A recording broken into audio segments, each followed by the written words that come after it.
El eje argumental sobre el que vamos a trabajar se trata sobre los desafíos de la destructividad. Vamos a transitar por los caminos del caos, del laberinto, del hilo, las causas y la destructividad. Para eso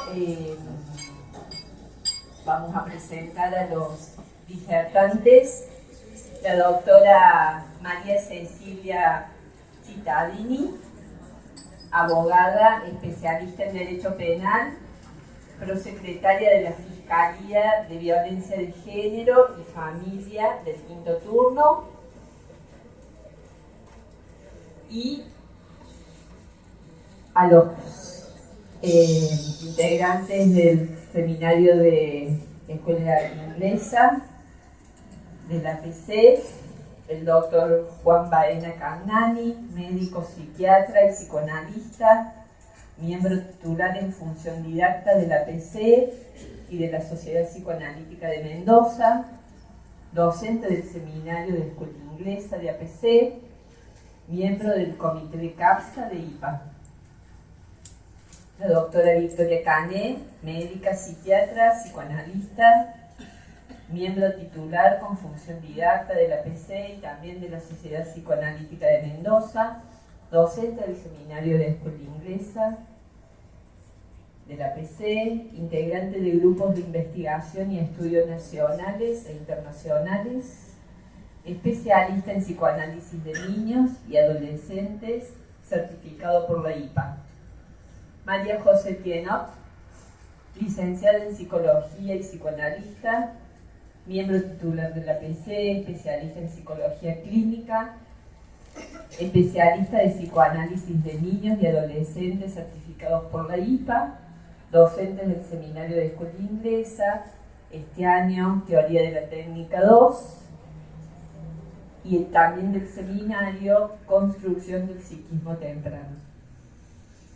Y la licenciada Andrea Gaumet, también licenciada en Psicología y psicoanalista, transitando la especialidad de psicoanálisis en niños y adolescentes, interconsultora en pediatría y neonatología, docente del seminario de Escuela Inglesa, también en las cátedras de Teoría de la Técnica 2 y Construcción del Psiquismo Temprano.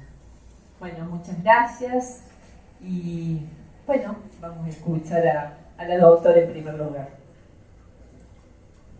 Hola, ¿qué tal? Buenos días a todos, buenas tardes. Primero gracias por invitarme, un placer estar acá. Bueno, es la primera vez que tengo este público, veo que son psicólogos, psiquiatras, ¿no? Bueno, yo soy abogada, vengo como de otro palo, no vengo a hablarles de leyes o de artículos específicos, no pretendo aburrirlos, pero bueno, sí puedo aportar algo desde mi especialidad.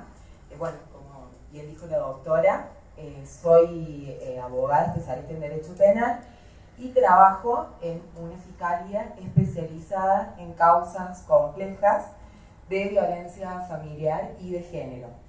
Nosotros llevamos maltratos infantiles graves, siempre que haya estado internado el niño en un nosocomio producto de las lesiones.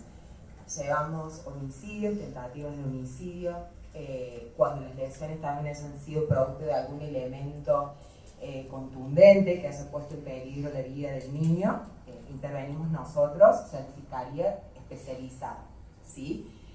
Sí me interesa remarcar desde el punto de vista legal que desde 1989, que se dictó la Convención de los Derechos del Niño, que fue ratificada por el Estado argentino en el año 94, goza de jerarquía constitucional, hubo un cambio de paradigma, ¿sí? Estamos transitando aún ese cambio de paradigma. Ya no está bien que hablemos de menores, es muy común verlo en las leyes, en las publicaciones, en las noticias. Menor ya no se dice más y está mal hacerlo porque es desde una mirada autocentrista que marca esta simetría y refleja un paradigma anterior, donde se hablaba de niño, niña, adolescente, como un objeto de protección con una cierta discapacidad, por así decirlo, y ahora eso cambió. Ahora, el niño, la niña es un sujeto de derechos, ¿sí? Un sujeto de derechos que sí tiene una protección específica, y todas nuestras intervenciones como profesionales, bueno, me dice María José que muchos de ustedes trabajan en la parte privada, tal vez algunos también trabajan en alguna institución del Estado, pero siempre nuestra intervención como profesionales tiene que ser desde esa mirada, desde el interés superior del niño. Cuando hay un maltrato infantil, siempre hay muchos intereses contrapuestos. Tenemos el de los padres, el de los tíos, el de los abuelos, la familia más extensa, del propio niño. Siempre tenemos que priorizar el interés superior del niño. ¿Y esto por qué? Los niños son las víctimas más vulnerables de todo el sistema. Y esto se da ¿por qué? Primero, cuando hay un maltrato infantil, un abuso sexual, la violencia física, psicológica, nunca se da una sola clase de violencia, bueno, que ustedes seguro lo saben también mejor que yo, siempre es un conglomerado, digamos, de acciones, se da todo en un contexto. El niño muchas veces no advierte, no puede advertir que ciertas situaciones son riesgosas para sí mismo. ¿Por qué? Porque realmente estas agresiones provienen de las personas que deberían justamente de cuidarlos, que son sus progenitores, sus abuelos, su familia más cercana. A la vez, no se pueden defender de los ataques estos niñitos, la mayoría de las veces por su corta edad, y tampoco pueden buscar ayuda por sí mismos. Hay casos, yo he tenido casos en la fiscalía donde por ahí son los hermanos más grandes, familias numerosas, que pueden llegar a pedir ayuda, que le cuentan una tía, que le cuentan un tío, que cuenten en la escuela. Muchos de los casos de maltrato llegan a través de las escuelas y saltan por sus hermanitos más pequeños. Entonces, la palabra infante viene del latín infantis. ¿Saben qué significa infantis? Mudos, carentes de palabras. Hagamos que los niños no queden carentes de palabras. ¿Por qué? Porque cuando ellos ya no pueden recibir contención, cuidado de sus propias familias y fallan las otras instituciones del Estado, de la sociedad, ¿qué le queda a ese niño, a esa niña? Ya no le queda nada, ¿sí? Entonces es muy importante la tarea de cada uno en su disciplina que podemos hacer con respecto a estos niños. Puntualmente el caso Lucio, yo voy a hablar de lo que yo vi desde la sentencia, digamos, judicial, que es mi área. Evidentemente, bueno, yo no tuve contacto directo con las constancias de la causa, pero sí de la sentencia. En este caso hubo denuncias previas, había vecinas que tenían conocimiento de esta situación, que lo habían visto golpeado anteriormente, que escuchaba que el niño lloraba constantemente cuando llegaba del jardín, que lo habían visto con marcas. De hecho, una de las vecinas, en agosto, más precisamente el 25 de agosto del año 2022, el hecho del deceso fue el 26 de noviembre, o sea, unos meses antes, llamó a la policía para avisar de que estaba escuchando que la mamá con su pareja decía que lo desvistieran al niño, que le iban a pegar porque se había portado mal en el colegio, porque se había peleado con un compañerito. Y la policía fue, pero no fue a la casa que correspondía, fue a la del frente, cuando la casa estaba bien indicada. Después había un montón de intervenciones del sistema de salud público. Él había tenido múltiples traumatismos. Esta es una historia, digamos, antigua de maltrato. De hecho, en la autopsia se determinó que tenía múltiples quebraduras, tenía quemaduras de cigarrillos, traumatismos internos. Y si bien había intervenciones en el sistema de salud, en la historia clínica por ahí decía traumatismos, pero no estaban especificadas las causas. Entonces, preguntarnos, si falla el sistema de salud, si falla la intervención de la justicia, si falla la vecina que tiene conocimiento de un hecho y no denuncia, pueden seguir habiendo este tipo de casos y va a haber más luces. Entonces, eso es lo que falló, digamos, en este caso aberrante que nos tiene que interpelar a todos como sociedad. La Ley de Violencia Familiar, 9944, dispone que todas las personas, miembros de establecimientos de salud, educativos, todas las personas que se desempeñen junto con niños y toda la sociedad en general, si tienen conocimiento de hechos de violencia familiar o una sospecha fundada, tienen la obligación de denunciar. Incluso ustedes, como profesionales, también se pueden preguntar, bueno, pero tenemos un secreto profesional que resguardar, ¿no es cierto? ¿Y cómo hacemos cuando a veces, digamos, las personas que deberían denunciar, digamos, son los progenitores, son justamente los agresores de ese niño? Entonces decir, bueno, ¿qué hago? Porque nunca van a denunciar, se van a denunciar a sí mismos esta gente, o es muy común que sea uno de los progenitores que ejerce violencia, o el abuelo, el padrastro, y la otra persona omite denunciar, guarda, al fin de no destruir la cohesión familiar, encubre la situación, eso es muy común, lo vemos constantemente. Entonces, siempre que haya la violación del secreto profesional, está penado en el artículo 156 del Código Penal, con pena de multa, inhabilitación, es cuando se divulga un secreto que se tiene conocimiento a través de su profesión, ¿no es cierto?, que causa un daño, pero siempre que no exista una justa causa. Entonces, esta Convención de los Derechos del Niño lo que nos dice es que siempre va a primar el interés superior del niño. Así que, ¿qué más justa causa tenemos que un niño que esté realmente en riesgo, digamos, cuando sus progenitores no ponen en conocimiento de la justicia lo que pasa? Así que en caso de que ustedes adviertan en el ejercicio profesional que un niño, una niña o un adolescente se encuentra en serio riesgo, pueden denunciar y van a ser relevados de ese secreto profesional, ¿sí? Porque no podemos esperar de la persona que está cometiendo efectivamente el maltrato, digamos, que vaya a denunciar. Y otros casos muy comunes, bueno, me preguntaban acá, hablar un poco de la experiencia, cuáles son los casos que más vemos, cuáles son los tipos de familia donde se dan, digamos, estos maltratos. No hay una tipología de familia, el maltrato no es específico de una clase social, como se piensa a veces, no es así, pero sí podemos hablar de ciertos indicadores o factores de riesgo. Sí vemos mucho, por ejemplo, progenitores con consumo de sustancias, de drogas, de alcohol, con patologías de salud mental, con deterioros cognitivos severos. Muchas veces también en el caso de parejas que están desmembradas y tienen hijos de una pareja anterior, los padrastros, las madrastras, vemos muchos de esos casos, que ejercen violencia. En el caso de embarazos no deseados, que ya desde un principio, digamos, ese niño, esa niña no era deseada, y bueno, sigue lamentablemente más o menos en la misma situación. En Córdoba trabajamos de manera coordinada, ¿sí? Las fiscalías, como en que yo trabajo, investigamos las causas penales, o sea, siempre que exista un delito penal. La autoridad que se encarga de tomar todas las medidas de protección es la SENAF, la Secretaría de Niñez y Familia, que depende de la provincia del Poder Ejecutivo. Ellos toman todas las medidas de protección.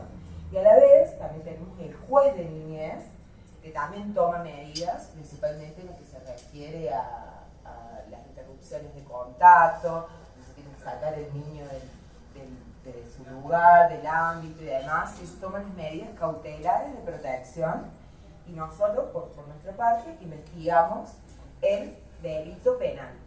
Pero es investigar donde no se puede dar nada por sentado. Incluso en el caso Lucio, la jueza, digamos, que le dio la guarda de su mamá, ya fue destituida de su cargo por un jury, hasta se va a llevar a cabo el proceso para ver si hubo no mal desempeño en sus funciones, pero no presumir que porque es la mamá a lo mejor, lo va a cuidar bien.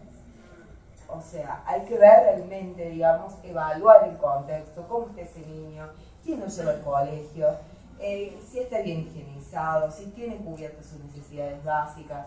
Entonces siempre que hay denuncias, evaluamos todas esas cosas, pedimos informe al colegio, vemos las historias clínicas, hacemos pericias, yo se les pido a ustedes, Así que bueno, siempre trabajando desde la interdisciplina y siempre teniendo como mirada al niño, a la niña, pararse desde su lugar, ser empáticos, hacerlo entender que no tiene la culpa, de que no tiene la culpa de lo que pasó, de lo que está viviendo está mal, y siempre tratar de ayudarles, de estar ahí para ellos. No sé si tienen alguna pregunta. Sí, Bueno, después vamos a hacer las bueno, pero siendo el caso a caso. caso a caso. Vamos a seguir.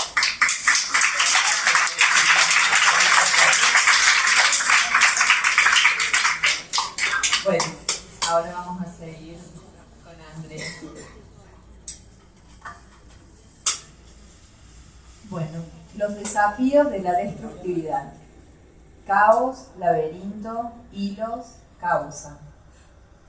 La palabra destructivo proviene del latín destructivus, que significa que arruina, que deshace. ¿Existe una teoría psicoanalítica de la destructividad? Freud comienza a desarrollar este planteo en Más allá del principio de placer y luego se va complejizando con otras líneas de pensamiento. Podemos también tomar en cuenta todo aquello que la escuela inglesa ha venido desarrollando acerca del odio y la pulsión de muerte, y más específicamente en torno a la envidia y destructividad que ella encarna. ¿Cómo profundizar este concepto hoy, en pleno 2023, que mientras escribimos este trabajo han sucedido los ataques terroristas de Hamas a pueblos y ciudades de Israel, con lamentables evidencias de matanzas a civiles, asesinados algunos, torturados, violados y mutilados otros, física y psíquicamente? ¿Cómo pensar que el ser humano pueda contener semejante cuota de sadismo y de maldad, idealizando perversamente la muerte y la tortura? Lamentablemente, la clínica psicoanalítica registra también casos extremos de destructividad. Aceptando la teoría freudiana de la pulsión de muerte como clara expresión de la misma, en el sentido de destrucción de las cosas, desunión, desintegración de las partes, tendencia de la reducción a cero de las tensiones y a retornar a un estado anterior inanimado, como decía Freud en 1920. La destructividad está presente en la vida cotidiana de las personas, con diferentes cuadros psicopatológicos. Lo vemos en las conductas antisociales y autodestructivas, síntomas, inhibiciones, adicciones, relaciones masoquistas, conductas de autocastigo y hasta el suicidio. Nos encontramos hoy pensando la destructividad en un caso singular, el caso Lucio, pero abriendo conjeturas en torno a todo lo que este concepto nos interpela: daño, aniquilación o hasta muerte del objeto sobre el cual recae.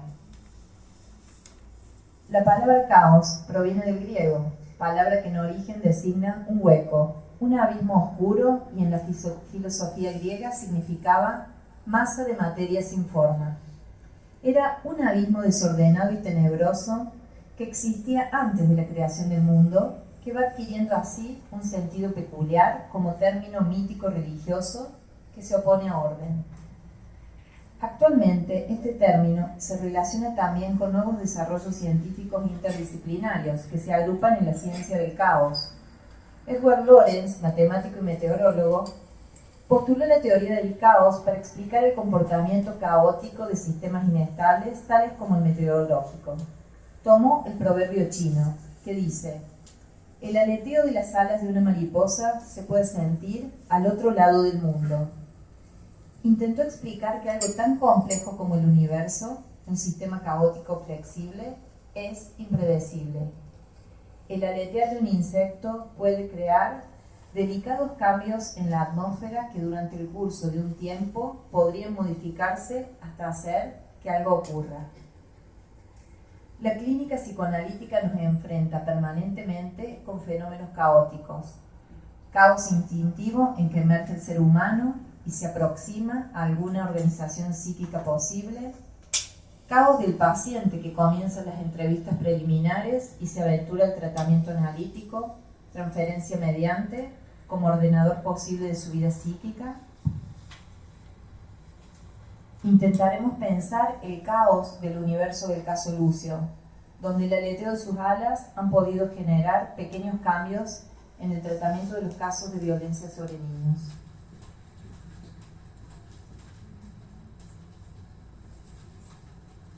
Lucio. Como sociedad somos espectadores de hechos violentos, desgarradores, inmetabolizables, debido a la magnitud e intensidad de la destructividad. La misma no cursa silenciosa, ni borrosa, ni muda. Los actos descritos son brutales, crueles, despiadados. Haciéndonos eco del estupor social, nuestro grupo se pregunta, ¿será esto un signo de la época? ¿Qué estarán denunciando del funcionamiento familiar y sociocultural estos desbordes destructivos? Insoslayablemente nos enfrentamos a un proceso de desligadura, no solo intrapsíquico, sino de los continentes intersubjetivos familiares e institucionales, encargados de regular la agresión para que pueda ser transformada e incluida en el funcionamiento mental individual y grupal. Cada hecho, donde la destructividad muestra su cara más deshumanizada, constituye una falla colectiva. Silvia Bleichmann nos habla de la crueldad que implica la indiferencia frente al sufrimiento del semejante, que sume a los sujetos en un individualismo exacerbado y en una pasividad indolente. El horror iluminoso de un caso de público conocimiento nos movilizó a profundizar sobre esta temática, como intento de ofrecer alguna ligadura a lo siniestro. Nos referimos al caso Lucio, muerto y ultrajado por parte de su madre y la pareja, ante la indiferencia de quienes deberían haber actuado y no lo hicieron. Pensamos en un niñito invisible. Los docentes de la escuela a la que asistían no pudieron ver sus quebraduras ni moretones, ni el sufrimiento del niño. Estas señales fueron como un mensaje arrojado al viento. La jueza interviniente, con su burocracia y descompromiso, no registró el padecimiento de Lucio, ni de su padre y familiares, como así tampoco pudo evaluar la patología de su madre y la pareja. Esta apatía y falta de involucramiento condujeron al niño hacia una emboscada sin salida y su trágico final. La madre y su pareja cometiendo el crimen sin signos de conmiseración, pudor o miedo. Ningún dique que contenga el exceso de maldad. A pesar de todo este tormento, Lucio sonreía como buscando dentro de sí un reservorio libidinal frente al caos, la brutalidad y la apatía.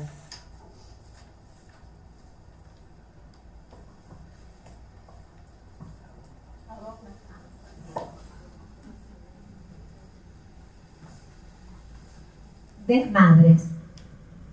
La película peruana La teta asustada cuenta la historia de los temores de mujeres que fueron violadas durante la época del terrorismo. El significado de la teta asustada es tener leche materna con rabia, sufrimiento y tristeza. Sentimientos que se transmiten al bebé al amamantarlo. Evocamos esta película al escuchar noticias de bebés que son intoxicados con cocaína, transmitida a través de la leche materna en el acto del amamantamiento. ¿Qué sucederá que la teta, sostén nutricio y emocional, vital para temperar los sentimientos de vulnerabilidad y desamparo originarios, se transforme en algo que intoxica mortíferamente? ¿Qué mama ese bebé, que luego tendrá consecuencias en sus bases identitarias, como lo mamado indigerible? Mama una historia de marginalidad, exclusión y desamparo, transmitida transgeneracionalmente a modo de un destino trágico que quizás no encontró continentes adecuados para digerir lo traumático y transformarlo en una experiencia dolorosa, pero que podría ser integrada al bagaje vivencial, cortando la naturalizada compulsión repetitiva. Pensamos en la identificación proyectiva comunicativa, como lo plantea Bion, entendiéndola como la proyección de odios, angustia, agresividad y fragilidades que buscan un continente para ser metabolizados, introyectados y transformados. Nos preguntamos hoy, ¿qué sucede con la función reveril, tanto de continentes mentales de los adultos cuidadores, signados por el borramiento de las asimetrías o fallas en la receptividad, como así también institucionales, que no logran alojar lo que desesperadamente el niño proyecta? Resuena en nosotros la canción de Vicentico. Fuiste una presencia tan ausente. La noticia desnuda el quiebre de pactos intersubjetivos, fundantes y reguladores de los intercambios humanos, la indolencia política y la falla en la construcción de legalidades reguladoras de la destructividad.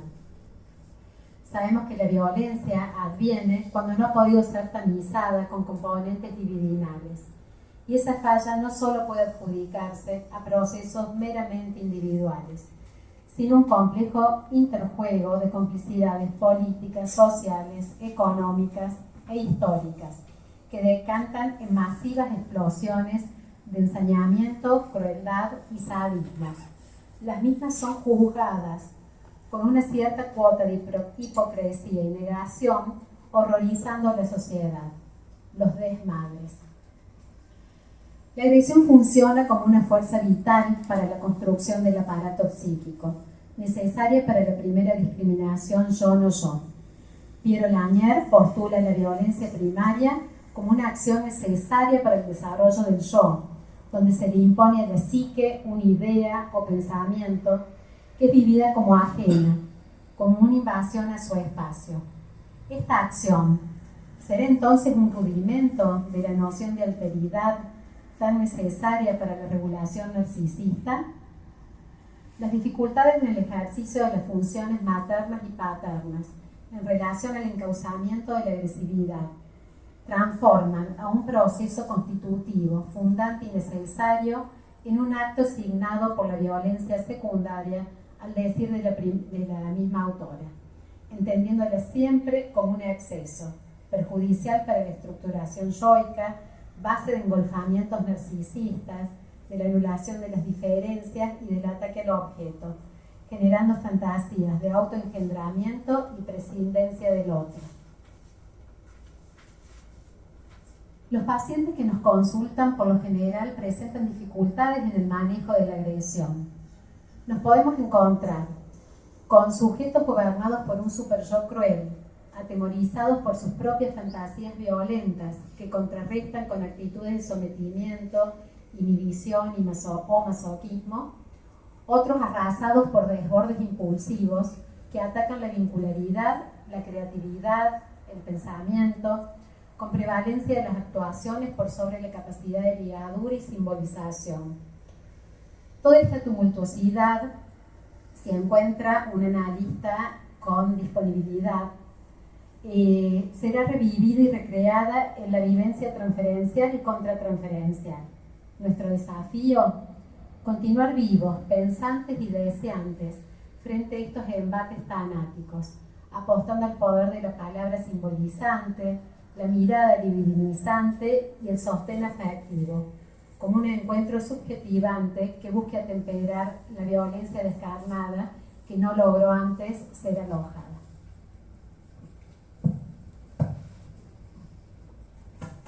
Gracias. Violencia. Consideramos que el ambiente humano y humanizante que rodea a la nueva criatura engolfa funciones de reverie más emocional y de pensamiento onírico, función alfa más simbólica, constitutivas del desarrollo de la personalidad. Este ambiente, contenedor y transformador de lo evacuado por el bebé, hace más digerible lo que era insoportable y de esta manera facilitará su reintroyección para ingresarlo en un entramado asociativo simbólico emocional. Este encuentro entre el entorno humano humanizante, acogedor de lo depositado en él, y el niño, entraña una intensa experiencia emocional para los participantes involucrados. Se crean vínculos que colaboran a ser lo que se es y no meramente parecer o ser una copia imitativa o un fetiche, o sea, devenir auténticamente uno mismo, poniendo en marcha el crecimiento mental de los integrantes sin certezas, con tolerancia a la espera, a la incertidumbre y al misterio.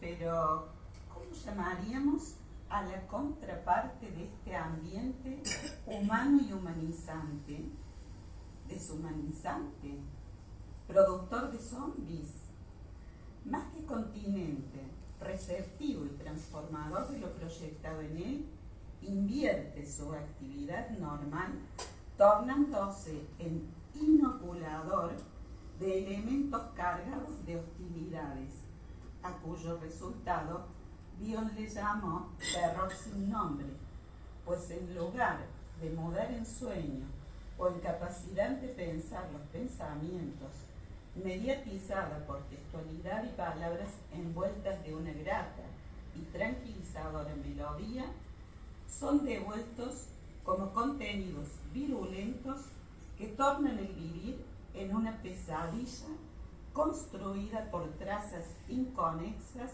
productoras de malestar, odio o pánico hacia potenciales enemigos capaces de aniquilar, devorar o torturar en la fantasía del individuo, quien no podrá ensoñar la realidad externa al estar obstruido por una realidad interna saturada de concretudes monstruosas. Desde el medio ambiente sobran falsas certezas y creencias dogmáticas que imposibilitan la tolerancia al misterio, al no saber, a la incertidumbre, abonando de esta manera un terreno fértil para fanatismos e ideologizaciones, sean estas religiosas, políticas, de usos y costumbres o psicoanalíticas. Se paraliza la posibilidad de soñar como modelo favorecedor del proceso de simbolización, generando violencia por la intolerancia con lo diferente, debido a la existencia de un establishment interno. Violencia que entendemos como el uso de un poder real o no, como amenaza, intimidación o el uso de la fuerza física contra uno mismo, una persona, grupo o comunidad cuyo resultado es la probabilidad de daño psicológico, la muerte psíquica o biológica, la privación o un deficitario desarrollo. Entre los extremos posibles de este espectro que va de lo humanizante a lo deshumanizante, caben múltiples posibilidades superpuestas, concomitantes, contiguas o distantes y separadas en el tiempo, para la ampliación o no de una personalidad. Abanico inserto en otra gama, entre varias más, que va desde el individualismo al grupalismo. Quizás el crecimiento mental devenga de una ida y vuelta en el tiempo entre estos posicionamientos, que permita una cosmovisión más panorámica de la ubicación del individuo en el contexto sociocultural, reconociendo la instrumentación de sensaciones agresivas a favor de la vida, enmarcadas desde la ética como ángel guardián de las relaciones humanas, tal como lo plantea el doctor Schuster. Consideraciones finales. Recientemente, distintas asociaciones psicoanalíticas del mundo difundieron una carta enviada por la Comisión Directiva de la Sociedad Psicoanalítica de Israel. Voy a mencionar 2 párrafos de esa carta. Cito: nosotros, los psicoanalistas de niños israelíes y los psicoanalistas en general, como el resto de los ciudadanos, estamos bajo un ataque traumático en curso tras los atroces actos de los terroristas de Hamas que tuvieron lugar el sábado 7 de octubre en el kibutz, pueblos y ciudades del sur de Israel. En los últimos días estamos expuestos a la horrorosa evidencia de la masacre de civiles, niños, mujeres y ancianos en sus hogares, y el secuestro de ciudadanos con abusos y humillaciones que no se pueden describir con palabras. La crueldad sádica hacia bebés, niños y jóvenes adolescentes, muchos de ellos mutilados violados y torturados tras haber sido obligados a presenciar el asesinato de sus padres y de familias enteras resulta impensable. No se trata solo de un crimen nacido del odio a los judíos o de un conflicto territorial o religioso, sino de un crimen contra la humanidad. El objetivo es la humanidad. Más adelante dice, la selección sádica y deliberada hacia bebés y niños para maltratarlos, torturarlos y asesinarlos es un intento de destruir el vínculo más fundamental con la humanidad. Nosotros subrayamos en esta carta que es un intento de aniquilar cualquier conexión con la vulnerabilidad, el desarrollo, el amor y la bondad. Es una cultura de odio y destrucción impulsada por la muerte. Culmina con un llamamiento a las distintas organizaciones mundiales para que se solidaricen y condenen estas acciones monstruosas y a sus autores. Hasta allí la carta. Como grupo nos referimos a Lucio, un niño asesinado brutalmente por su madre y su pareja, como ejemplo de lo que sucede con muchos niños como él. A las mujeres violadas durante el terrorismo en Perú, a la guerra en Medio Oriente poblada por infinidad de imágenes que ilustran estos terribles acontecimientos que se suman a los de la interminable guerra entre Rusia y Ucrania, como la de miles de niños maltratados por el hambre y la violencia a lo largo de todo el mundo. Tratando de comprender todo esto, apelamos a la psicoanalista Yolanda Gampel.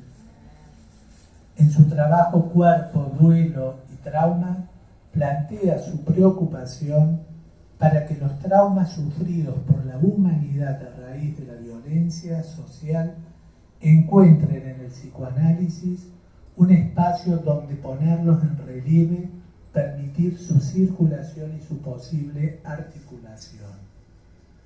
Destructividad, violencia, horror, trauma, fanatismo, son palabras que parecen estar emparentadas por el impacto de distintas intensidades que producen su accionar. Su operatoria deja un corte cuyos bordes jamás vuelven a unirse totalmente, impidiendo su cicatrización simbólica. Tanto Gampel, quien acuña el término, como Janine Puget, que lo amplía, se refieren a la radioactividad en dos sentidos. Como metáfora que ilustra la violencia proveniente de lo social y del mundo como fuente de radioactividad que enferma y enloquece. Plantean que habría una simbiosis entre la radioactividad y la cultura. Un estado que se rompería cuando un acto terrorista, perdón, pero me emociona mucho leer esto, un acto terrorista, una película, una ofensa, algo que nos lleve a un cuestionamiento, allí se rompería esta simbiosis, surgiendo la radioactividad transformada en emisor y produciendo síntomas.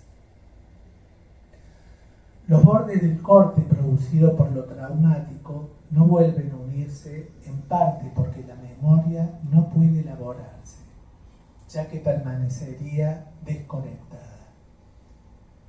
El segundo sentido del término aparece asociado a las identificaciones radioactivas, que según la autora resurgen de la represión, la negación, que no pueden ser objetos de rememoración, ya que solo pueden ser actuadas, al no estar escritas, es decir, traducidas en palabras, nos preguntamos si es al modo evacuativo, o a través de actos. Estas transformaciones tienen lugar en las víctimas de la violencia o en su descendencia, y la autora dice algo que me llamó mucho la atención, a través de una misteriosa transmisión transgeneracional. La complejidad de la realidad nos lleva a interrogarnos sobre nuestra posición como psicoanalistas ante la presentificación de lo social en la sesión del análisis en el consultorio. ¿Debemos solamente circunscribirla a ese espacio restringido o debemos estudiarlo, investigarlo, publicarlo y participar de acciones más amplias? ¿Y el Homo sapiens dónde está? ¿Dónde está?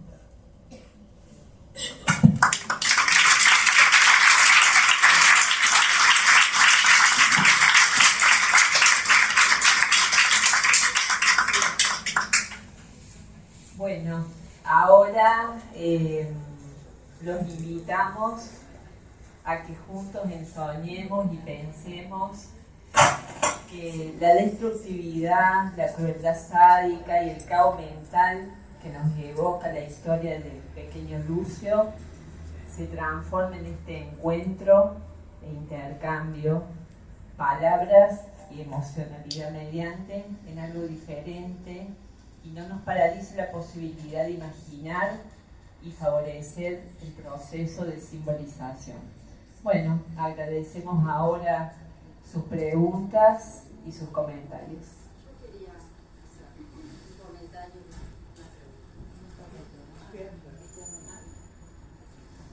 En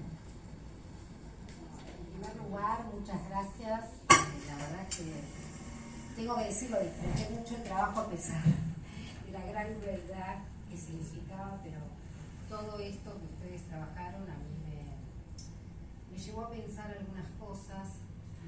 Una de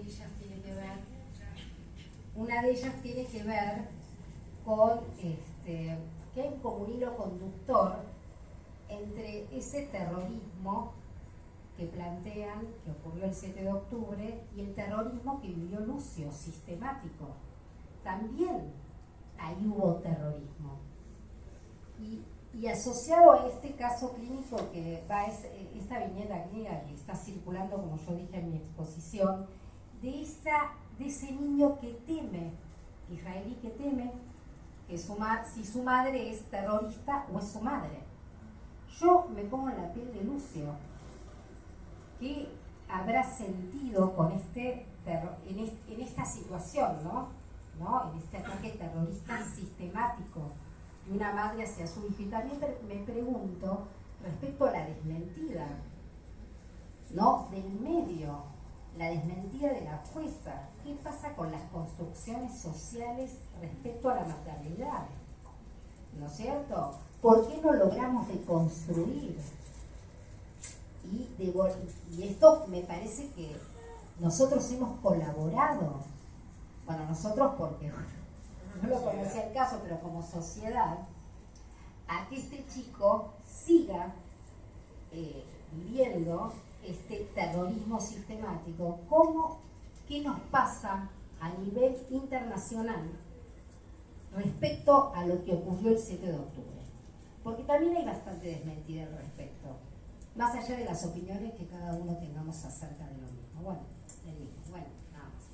Pero muchísimas gracias por toda la elaboración que han hecho, por dedicación de la profesional, la doctora Ruan. Gracias. Bueno, también agradecer al panel, realmente, y creo que la cuestión del horror a veces produce silencio, ¿no? Pero justamente el silencio, en este tipo de casos, es complicidad. Así que el tema es cómo salir de eso, ¿no? Pensaba en una frase, Lucio es todos los niños que mueren sin ser vistos o cuando se mira para otro lado en cada momento en el mundo. Hay miles y miles de Lucios. Y el tema es pensar en una frase, ¿no? Dime cómo tratas a los niños y te diré qué clase de humanidad o deshumanidad te habita. Porque podríamos medir, digamos, la subjetividad en cualquier marco cultural preguntándonos cómo se tratan los niños.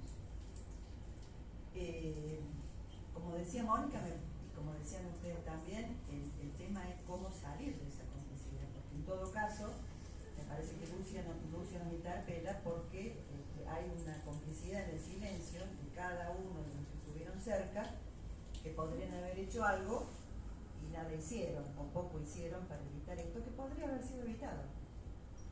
Entonces, pensaba en cómo, frente a esto, porque también, y ya termino, hay otra cuestión, el secreto profesional a nosotros nos obliga a no develar y no abrir algo que se produce en un marco o en un escenario de trabajo terapéutico, sea una institución o sea una institución. Habla del secreto profesional y cómo nos podría ayudar la justicia a trabajar esto. Porque cuando nosotros hablamos, tenemos que estamos infringiendo, estamos violando una ley de secreto profesional, pero si no hablamos, somos cómplices. Entonces pensaba, ya que la mesa es interdisciplinaria, ¿cómo se podría empezar a pensar esto, no? Bueno, eso es todo. Una pregunta más y volvemos a la mesa. Hola, sí, muchas gracias. Yo, a la mesa, yo, digamos, esto que decía Eugenia, digamos, está la cuestión del secreto profesional, pero está por lo menos los que trabajamos en instituciones tenemos directivas claras. O sea, nosotros estamos obligados a denunciar. No es una elección.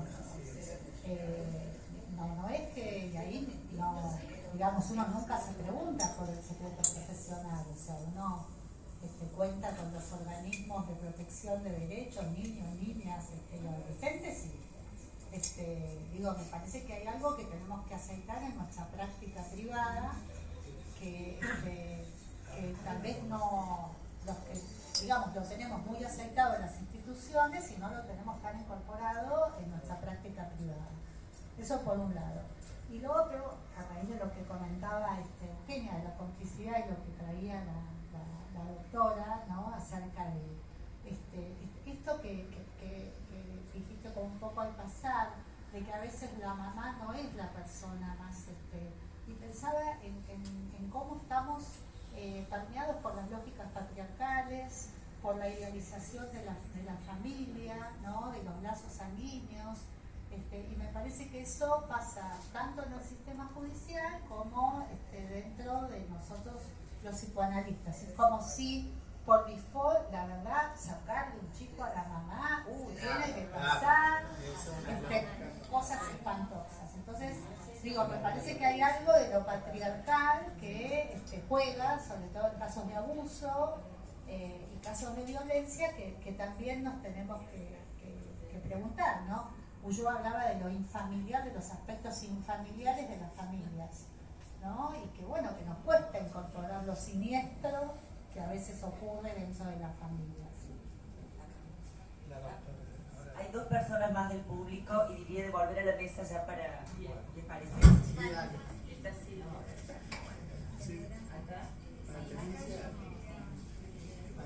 Bueno, yo asocié el caso Lucio con un caso de la Boulanger.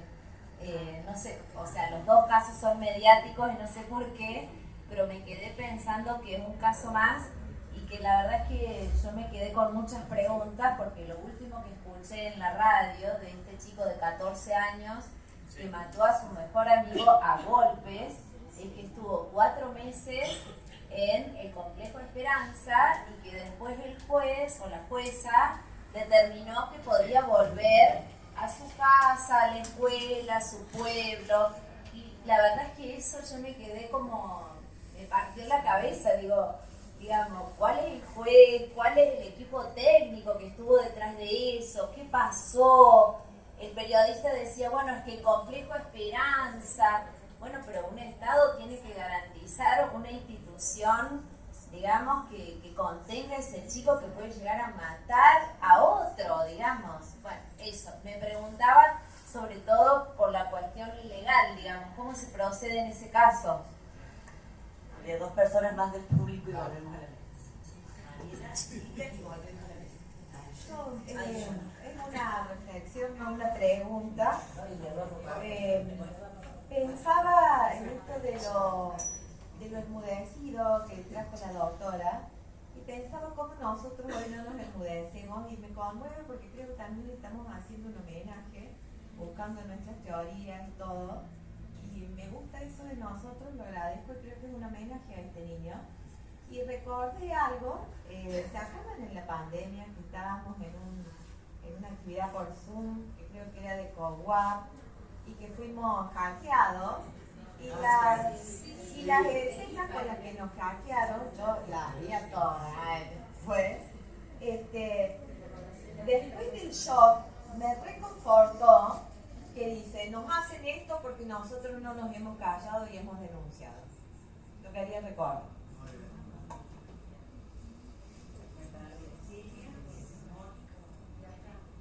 Sí, en realidad yo me estaba preguntando, ¿desde cuándo un niño es niño?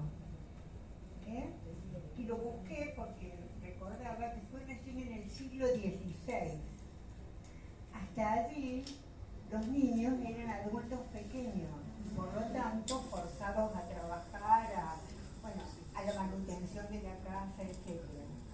Es decir que desde ese momento comienza una transformación en cuanto a la mirada del niño. Y creo que, para mí, observo como consideración del resto, este es un tiempo de aflojamiento de la represión. Un tipo de aflojamiento de la represión primaria, digamos. Creo que tiene sus consecuencias, ¿sí? A donde, en tanto los diques por A, B o Z, que sería como muy largo, no están instalados. Hay un paso al acto de diversas maneras que se transforma en violencia impulsiva, en asesinatos, en no sé qué, en la pérdida del valor del otro. Bueno. Sí, tenemos Mónica, Eduardo. ¿Quieren que hagamos, podemos hacer una vueltita a la mesa para que no se... Hacemos una vueltita a la mesa entre Mónica, Eduardo y Pablo Bravo. Sí. Bueno, les cuento rápido para que no se vaya un poco más. Un caso verídico que pasó aquí en la provincia de Córdoba sobre el secreto profesional. Ya se pidió la Cámara de Acusación. Les cuento rápido primero para que vean lo que sucedió. Sucedió en el ámbito de una familia, eran dos niños menores de edad, menores de 18 años. El hermano más grande la abusó sexualmente en reiteradas oportunidades a su hermana más chiquita. Bueno, ante esta situación la madre desesperada, porque obviamente eran sus dos hijos, los protagonistas de este hecho tan aberrante, buscó contención en unidad judicial. Si bien no formuló una denuncia, se necesitó la acción penal, por así decirlo, por los abusos. Sí hubo un abordaje psicológico de los niños y demás, pero la abogada del Centro de Ayuda a las Víctimas, que aquí en la provincia de Córdoba, durante 7 meses tuvieron el tratamiento estos dos niños, pero se consideraba que la mamá, o sea, ni la mamá ni el papá, digamos, estaban teniendo, digamos, acciones tendientes a proteger a la niña. La mamá no formuló la denuncia por el abuso sexual de uno de sus hijos. Al haber esta contraposición de intereses, la abogada de este centro formuló ella misma la denuncia. Comenzó a intervenir la justicia, comenzó a investigar el Ministerio Público y demás. Bueno, terminó preso, el hermano más grande, por un tiempo. Fue separado de su núcleo, su familia ya no vivía ahí y además ya estaba viviendo en una pensión. Pero se planteó esto, de que si esta abogada había violado el secreto profesional que le correspondía en un caso tan delicado de abuso sexual. Bueno, no sé si ustedes saben, pero los delitos del artículo 119 del Código Penal son de instancia privada. Es decir, solamente se puede, nosotros como Estado, digamos, podemos iniciar la investigación cuando es removido ese obstáculo de procedibilidad por la víctima, o en el caso de un niño, una niña, adolescente, por sus representantes legales. Pero ¿qué pasa en este caso? Acá se da justamente esta dicotomía de la que hablábamos. Las personas que podrían haber accionado por ella no lo hicieron. En este caso, sus padres, porque había más que intereses contrapuestos. O sea, el autor de derecho había sido otro de sus hijos. Entonces, la Cámara del Crimen de Córdoba, fallo Zárate del año 2011, si quieren después se los puedo pasar, si les interesa leerlo, manifestó que la abogada no había de ninguna manera incurrido en este delito, sino por el contrario, había intentado proteger a una niña en sus derechos que podría estar siendo vulnerada y no protegida por sus padres. ¿Sí? En este caso tenemos una profesional que actuó y yo los entiendo lo que ustedes plantean, porque yo lo veo con la gente, lo veo con la gente que cita la fiscalía, lo veo con mis testigos, y está esta cultura de decir, yo no quiero tener problemas, de decir, yo no me meto. O sea, yo he mandado a buscar testigos por la fuerza pública, que sé que son testigos de mis hechos, y que no vienen por sí mismos, y le mando miles de citaciones y los tengo que mandar a buscar con la policía, porque si no, no puedo, me privan de las pruebas que tengo para a lo mejor dejarme de agresor preso, digamos.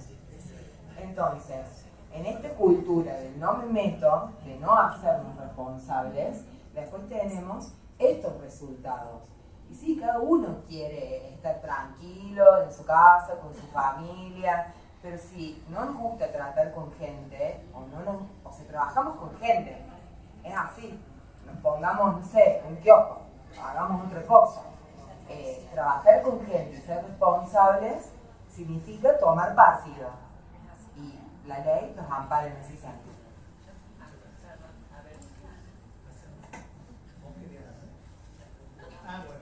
Entonces pasamos a Mónica Eduardo y les pedimos brevedad por el tiempo. Mónica Eduardo y Pablo. Bueno, buen día, felicitar la mesa. Pese a que fue una mesa muy difícil, ¿no? Digamos, el clima que salíamos del juego se nos cambió de pronto, pero me parece que era necesario también y que era necesario poner en palabras los horrores que se están viviendo. Quiero poner un punto que me interesa particularmente preguntarle a la doctora Cittadini, que es los analistas, hay momentos analistas, sobre todo los que trabajamos con niños, no aparece un relato, digamos, no aparece un relato entero, claro, van empezando a aparecer signos en el consultorio. Esta es la, digamos, por lo menos en mi clínica nunca apareció un relato completo, por lo menos no de comienzo, van apareciendo signos. Y de esos signos se va armando un relato. Esos signos no son prueba fehaciente.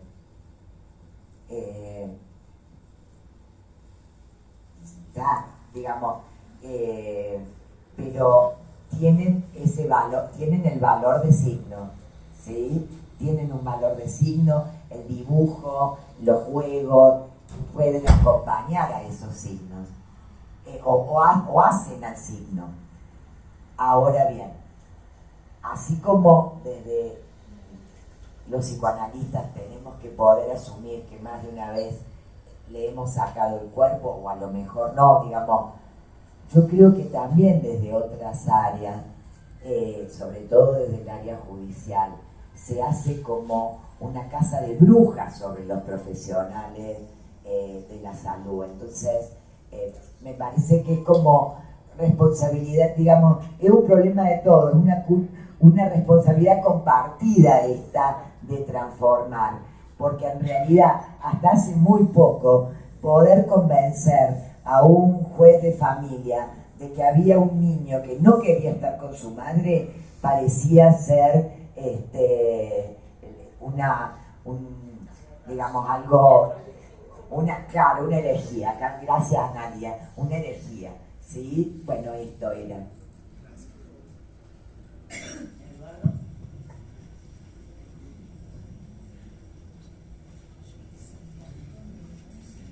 Sí, cortita. Retomando lo que estaba diciendo Mónica, quiero agregar algo, Mónica.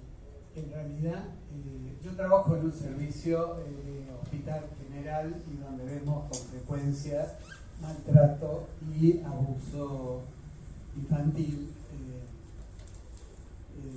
Y lo que hacemos es diagnóstico de presunción de maltrato, ¿no? Es la justicia la que finalmente determina si hay maltrato o no hay maltrato.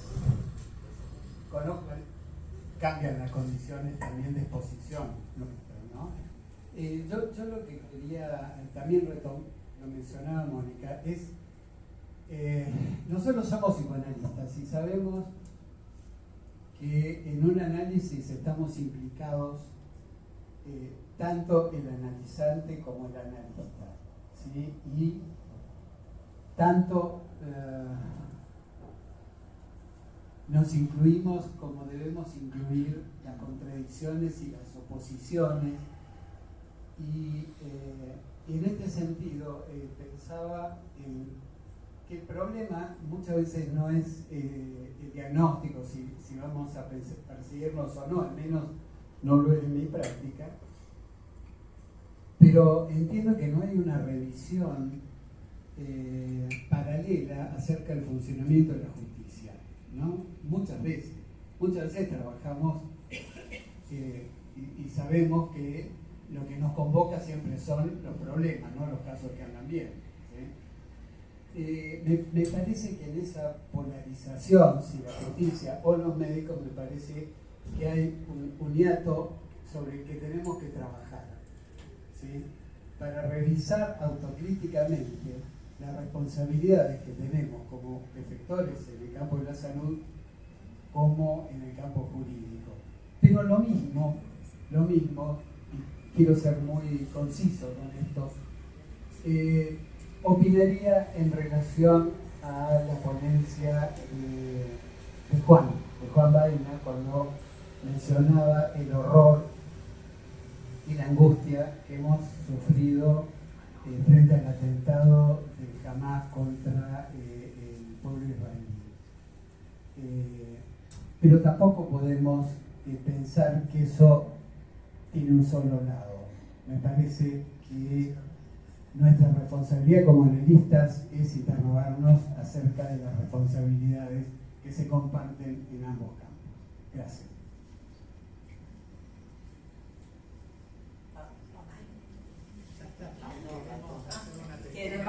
Pablo, y no sé cómo vamos con el tiempo. Estamos ya un poquito en tiempo, así que vamos a hacer eso, un cierre, así que te escuchamos, Pablo.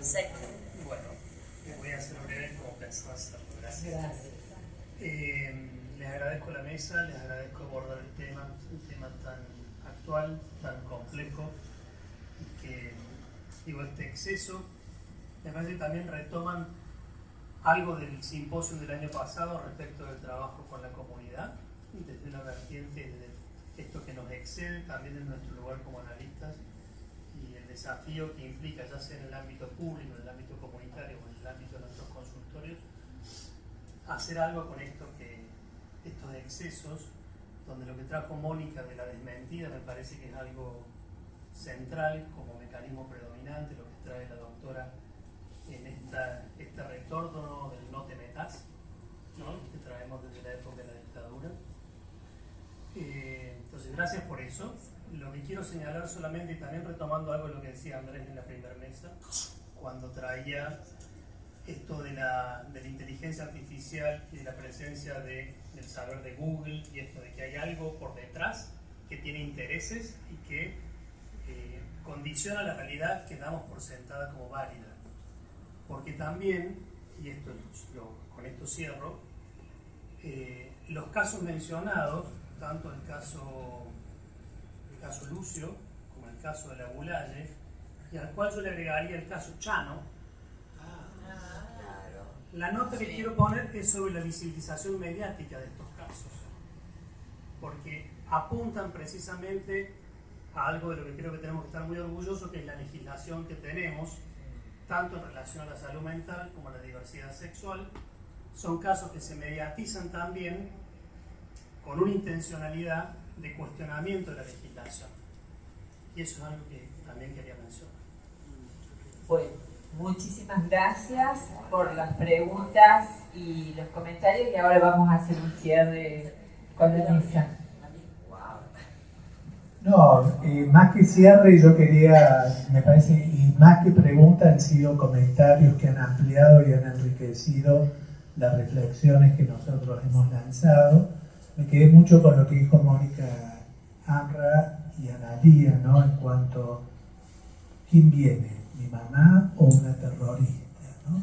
Y en relación a esto que vos planteabas, Analía, de la idealización de, por ahí, no sé si te entendí bien, de la función materna, y esta como costumbre de que la tenencia la tiene que tener la madre y que tiene que estar muy, pero muy loca para que no se la den, ¿no?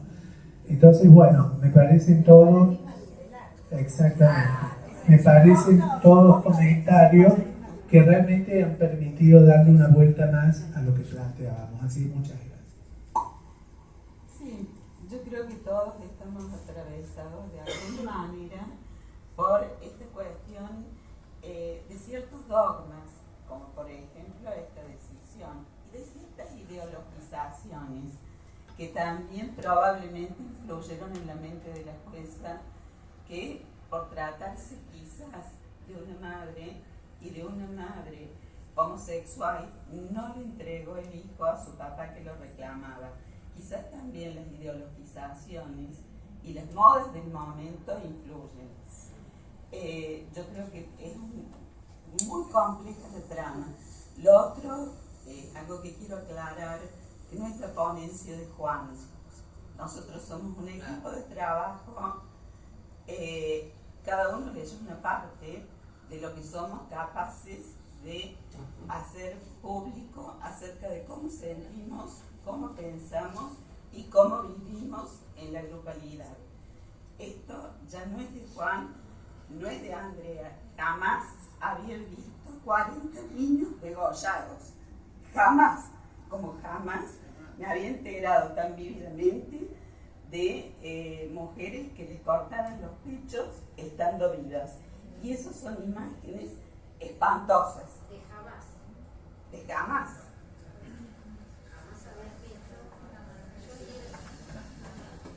Sí, una última cosita. Lo que resuena en mí es el secreto, el silencio, los pactos, las complicidades. Si hay un aporte que hace Klein es que la pulsión de muerte jamás cursa muda. Más bien hay oídos sordos que no podemos escuchar a lo mejor por todas estas cuestiones que decían de dogmatismos, ideologizaciones o falta de disponibilidad. Vivimos en una sociedad violenta, salir a la calle nos enfrenta casi a una película de Tarantino. Y bueno, y después estoy recordando también este caso de Fernando Báez Sosa, que también hubo registros y una sociedad que miraba indiferente y después provoca el horror, la desmentida. La última cosa que quería decir también en relación a los delitos de menores, que esto entra en una cuestión de tironeo político, de la imputabilidad y demás. Por supuesto, pero no deja de ser un llamado de atención. Ese chico está necesitando a alguien que mire qué está pasando, y no como no es inimputable, como es inimputable que quede a la buena de Dios, o con esta familia que obviamente también hay una negación desmentida también en lo social, y de eso nos tenemos que acercar. Bueno, la doctora quiere decir unas últimas palabras. No, una cosita nada más. Bueno, primero gracias a todos, fue muy enriquecedor este diálogo. Todas las críticas que hacen hacia la justicia las tomo, las registro, las veo. Las veo. Quiero que sepan, las analizo, no como ustedes. Hay muchas palabras que no entiendo, que se las voy a preguntar. Pero más allá de eso, hay un cambio de paradigma, un cambio en la sociedad, están cambiando las cabezas. Estos casos paradigmáticos se traducen después, por lo menos algo bueno que tengan, en leyes, como fue en su momento con el caso Micaela, que se dictó la ley Micaela. Bueno, ahora ya se dictó la ley Lucio, es la 27.709, salió en abril de este año. La provincia de Córdoba todavía no adhirió a esa ley, pero seguramente ya va a adherir, que se está tratando una unicameral, ¿sí? Y lo importante es tratar de derribar los estereotipos. Todos tenemos estereotipos y preconceptos y prejuicios, como el de la buena madre es algo, bueno, hay muchos casos muy interesantes para hablar. Uno de ellos es Malicho, de acá de la provincia de Córdoba, en todo el país fue muy famoso. Una mamá condenada a perpetuo, donde también era víctima de violencia de género por parte de su pareja, después de tenerlo en la pena, no pudo cuidar realmente bien a ese niñito que también falleció, de 2 años de edad. Hay muchos casos así. Siempre nos preguntamos mucho también por las madres, por el rol de la madre, todo lo que la madre tiene que hacer. Las mamás, bueno, yo soy mamá, tengo una bebé de 1 año, estamos también muy sobrecargadas mentalmente, sobrecargadas en el trabajo, sobrecargadas de lo que espera la sociedad también de nosotras. Me pregunto mucho por las madres y poco por los padres a veces. Es muy común. Yo una vez tuve un caso de 3 niñitos que nos encontró la policía en la calle a la madrugada. 3 hermanitos eran. Uno tenía 10, me parece, otro 6, y un bebé de 1 año y medio más o menos, con un pañal. Hacía mucho frío, fue muy conocido el caso, no sé si lo recuerdan. Los encuentra la policía, se los lleva a la comisaría, estaban solos en la casa, y el hermanito más grande dice que la mamá se había ido a hacer un trabajo. La mamá la había dejado en realidad cuidado de una vecina. En ese entonces, donde yo trabajaba, no importa, se estaba analizando qué hizo esa mamá, que la madre, que le imputamos a la madre, se hizo abandono de personas, que los 3 nenes estaban solos, todos los medios de comunicación publicando la noticia, era tremendo lo que había pasado. En realidad sí los había dejado cuidar de una vecina, la vecina se había ido, la mamá ejercía la prostitución, estaba sola al cuidado de estos 3 nenes, y tal vez se presentó en la dicotomía de decir, bueno, o salgo a trabajar, le dejo cuidado a la vecina y le doy la leche cuando vuelva, o no tengo para darle la leche. No vi una sola noticia y ninguno de mis compañeros en la fiscalía de ese momento se preguntó por los padres de esos 3 niños. Ninguno. ¿Acaso esos padres no hicieron abandono de esos niños desde un primer momento? Que nunca aparecieron. Entonces es muy complejo el tema y hay mucho para trabajar y hay mucho para desconstruirnos. Pero estos estereotipos no es solamente una cuestión teórica, se traduce después en intervenciones injustas y en decisiones injustas que le cambian la vida a las personas, que aplican penas injustas y que reproducen la violencia. Entonces por eso son tan buenos estos espacios, para que nos capacitemos, para que charlemos, para que nos construyamos y para que avancemos finalmente como sociedad. Así que bueno, muchas gracias.